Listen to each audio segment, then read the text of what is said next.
Assalamualaikum warahmatullahi wabarakatuh. Perkenalkan, nama saya Viola Indriana dari Prodi Manajemen di SEE Gunung Putri.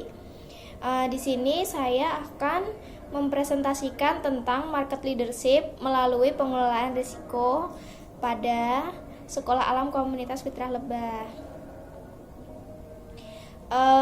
Sedikit ulasan atau informasi tentang Sekolah Alam Komunitas Fitrah Lebah.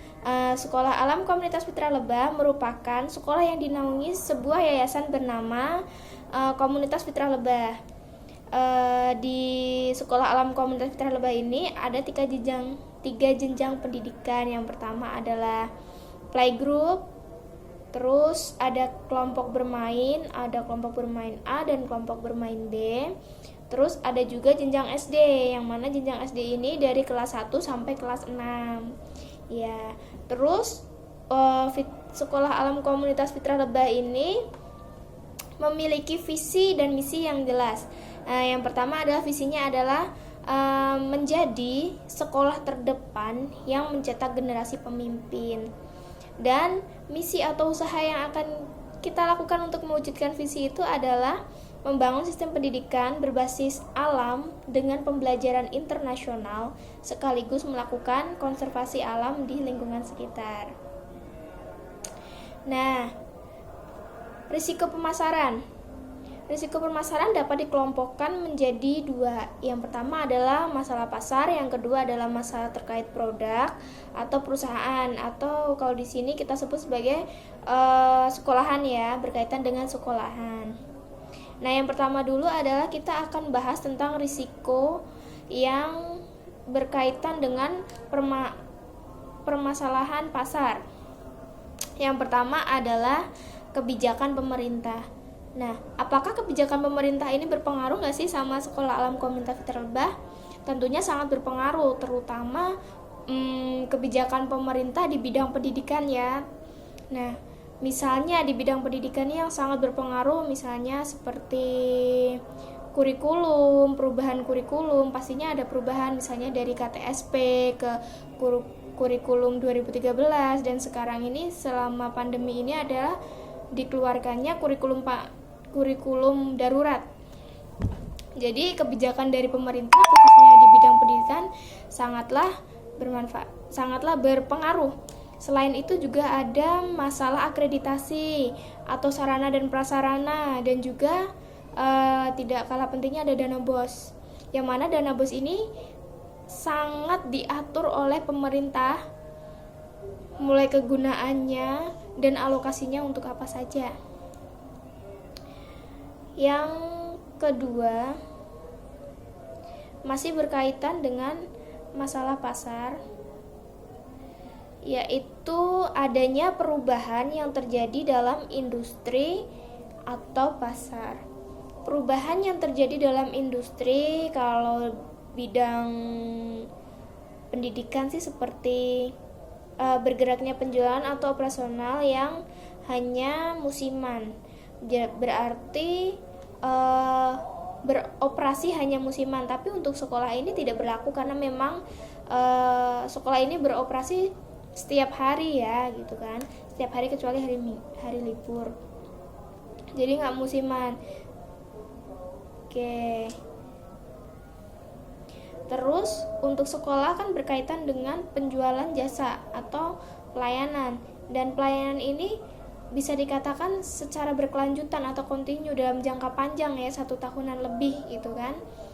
Jadi bisa dikatakan perubahan yang terjadi dalam industri atau pasar itu kurang berpengaruh karena memang sekolahan itu tidak bergerak secara musiman dan juga tidak dalam jangka pendek. Selanjutnya adalah perang harga. Nah, perang harga sendiri ini memang sudah pada tahu semuanya ya, kalau perang harga ini memang tiap sekolah itu memberikan tawaran atau promosi harga yang sangat menarik, dan itu berbeda-beda juga, maksudnya tidak ada ditarik kayak kalau misalnya di pasar ada harga keseimbangan, kalau di sekolah tidak ada. Jadi mulai dari biaya pendaftaran, SPP, itu tiap sekolah memiliki kebijakan dan harga yang berbeda-beda pasti tiap sekolahnya. Jadi kalau penghargaan itu sebenarnya sangat berpengaruh gitu terhadap sekolah alam ini, karena memang di sekitar kita tuh ada banyak sekolah dengan jenjang yang sama dari mulai KB sampai SD dengan bervariasi harganya dan juga kualitasnya. Selanjutnya masih berkaitan dengan masalah pasar, yaitu adanya pemalsuan atau imitasi produk. Kalau di sini produk kita adalah siswa, ya kan? Siswa dalam ini mungkin tidak ada imitasi atau pemalsuan ya, berarti seperti metode pembelajaran kayak gitu kan. Kalau metode pembelajaran kita sudah patenkan, maksudnya kita juga sudah terkenal jaringannya. Jadi jaringan seluruh Nusantara, ada yang namanya jaringan seluruh Nusantara sekolah alam itu ada namanya JSAN, yang mana JSAN ini memang sudah memiliki kita memiliki KTSP ya, jadi kita membuat atau merancang sendiri kurikulum yang akan kita gunakan serta metode pembelajaran yang akan kita gunakan. Nah,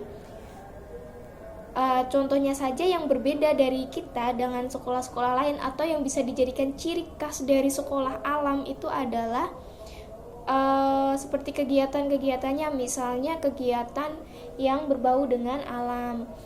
Kita selalu adakan konservasi, terus kita ada camping buat kelas rendah atau kelas tinggi gitu kan. Kita ada hiking ke gunung, kita ada live in atau biasa kita sebut magang, kita juga ada market day untuk melatih bisnis anak-anak. Selanjutnya, risiko yang kedua yaitu berkaitan dengan permasalahan produk dan juga sekolahan. Yang pertama adalah kegagalan produk atau kinerja yang rendah. Untuk kegagalan berkaitan dengan kinerja ini sangat diminimalisir, sebenarnya berpengaruh, cuma sangat diminimalisir oleh pihak sekolah. Pastinya kinerja guru bermasalah dong kalau misalnya rendah, tapi alhamdulillah dalam sekolah ini itu kita ada selalu bimbingan, ada selalu pelatihan dari kepala sekolah, dari yayasan, misalnya dari untuk guru kita ada bimbingan, misalnya metode pembelajaran terbaru, bagaimana cara-cara mengatasi anak dengan karakter yang berbeda-beda, terus cara yang tepat untuk anak tersebut. Terus untuk tidak hanya guru-guru, untuk bagian tata usaha atau TU juga ada namanya bimbingan teknologi atau biasa kita sebut BIMTEK, yang mana BIMTEK ini juga semakin membuat tenaga dari tata usaha ini lebih maksimal bekerjanya ya, karena terus dilatih, terus mengadakan pelatihan, jadi kinerjanya akan semakin baik karena memang selalu dilatih dan selalu diperbarui. Jadi kalau misalnya ada pembaruan teknologi baru, kita selalu ikut inovasi terbaru kayak begitu. Selanjutnya adalah kurangnya promosi. Kalau kurangnya promosi mungkin tidak berpengaruh untuk kita, karena kita memiliki media promosi yang sangat efektif. Misalnya kita biasa promosi untuk warga sekitar, kita ada leaflet, kita ada pasang banner, dan untuk apalagi kalau sekarang kita mengikuti zaman, ada yang namanya media sosial. Kita juga punya akun media sosial seperti IG, WhatsApp, Twitter kayak gitu. Tak kalah lagi kita juga punya website, dan juga yang terbaru nih ada crowdfunding. Nah, di website dan crowdfunding ini lebih jelas banget. Kalau website itu mengandung informasi tentang sekolahan, crowdfunding pun sama, tapi crowdfunding ini lebih ke kita adakan, misalnya kayak kemarin tuh kita promosi untuk pembebasan lahan baru ya gitu kan. Jadi para konsumen, para orang tua atau siapapun yang melihat itu bisa langsung berdonasi, dan di situ ada keterangannya dengan jelas. Selanjutnya adalah gagal dalam menciptakan brand. Sekolah Alam Komunitas Fitrah Lebah bisa dikatakan sudah memiliki brand yang terkenal di masyarakat. Memang sekolah alam sudah tersebar di Nusantara, ada yang namanya Jaringan Sekolah Alam Nusantara.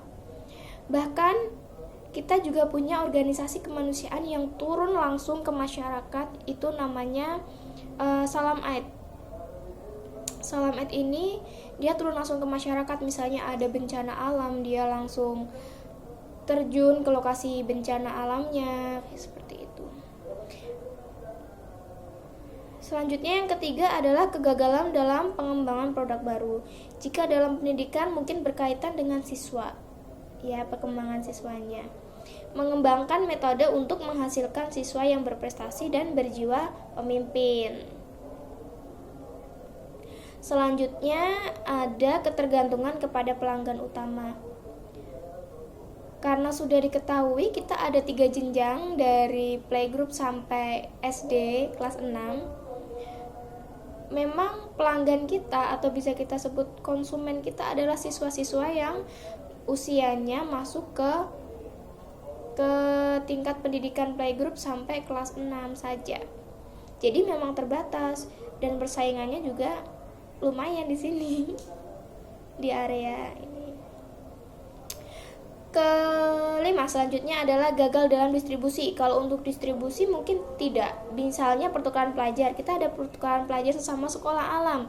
Setelah itu kita juga ada share ilmu antar guru. Misalnya kayak kemarin para guru-guru kita share ilmu, saling berbagi ilmu, metode, pengalaman itu ke sekolah alam di Malang. Jadi kita untuk distribusi bisa dikatakan memang sudah melakukan dengan baik. Terutama juga ada Salam Aid ya. Kalau Salam Aid itu langsung sudah bisa dibilang sudah internasional, karena kemarin Salam Aid juga ikut ke Suriah, ikut ke Palestina juga ikut. Jadi sudah untuk distribusi sudah baik.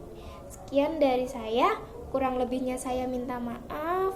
Jikalau pasti ada kata-kata yang salah, saya juga minta maaf. Wabillahi taufiq wal hidayah. Wassalamualaikum warahmatullahi wabarakatuh.